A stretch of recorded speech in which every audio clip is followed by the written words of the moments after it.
mimi na ujinga yangu pesa yangu yote, unajua kila mtu umepatiwa bajeti yako. Sasa mimi na ujinga yangu pesa yangu yote nikakula. Nilikuwa Hilton ama ni wapi? Wali ndege ilikuwa postponed, ilikuwa na a lot of hiccups hiyo trip.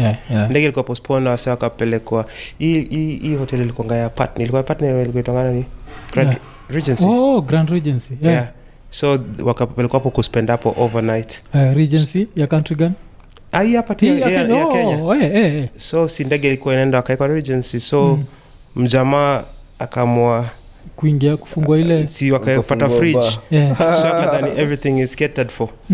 Si akakula kila kitu kwa fridge. Asubuhi before check out akamwambia, excuse me sir, you have to settle this. Na hapo ndo pocket money ya USA iliisha hata kabla afike USA. Damn.